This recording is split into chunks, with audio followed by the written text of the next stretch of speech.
والصلاة والسلام على سيدنا محمد وعلى آل بيته الطيبين الطاهرين.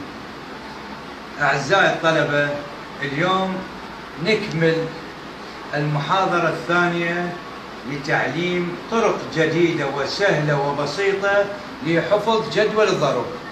نقدر نلغي الحفظ لجدول الضرب ونتعلم طريقة ثابتة وهي واحدة فقط لجدول الضرب. هاي الطريقة تستخدم فقط إذا ضربنا عدد في عدد. أي ضرب عدد في عدد ماذا نفعل؟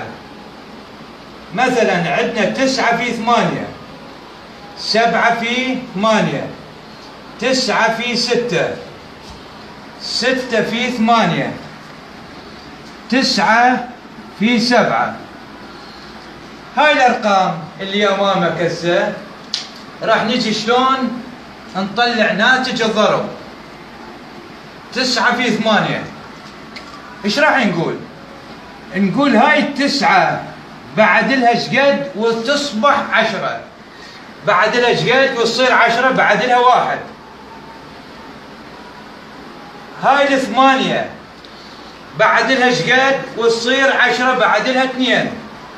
راح نجي نضرب 1 في 2 ويساوي لنا 2 وثم نطرح على هاي الطريقة.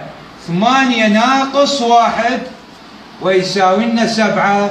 إذا 9 في 8 يساوي 72. اللي ما افتهم الأولى راح نتعلم الطريقة الثانية أو العدد الثاني. 7 في 8 نقول هاي 7 بعد لها شقد تصير 10، بعد لها 3. هاي 8 بعد لها شقد تصير 10، بعد لها 2. راح نجي نضرب 3 في 2 ويساوي لنا 6 وثم نطرح بهذه الطريقة. شوف، 8 ناقص 3 ويساوي لنا 5. 7 في 8 ويساوي لنا 56. راح نكمل. 9 بعد لها شقد تصير 10، 1. 6 بعد لها شقد تصير 10، 4. نضرب 1 في 4 ويساوي 4 وثم نطرح 6 ناقص 1 ويساوي لنا 5. إذا 9 في 6 يساوي 54. انتبه، 6 بعد لها شقد تصير 10، 4. 8 بعد لها شقد تصير 10، 2. راح نضرب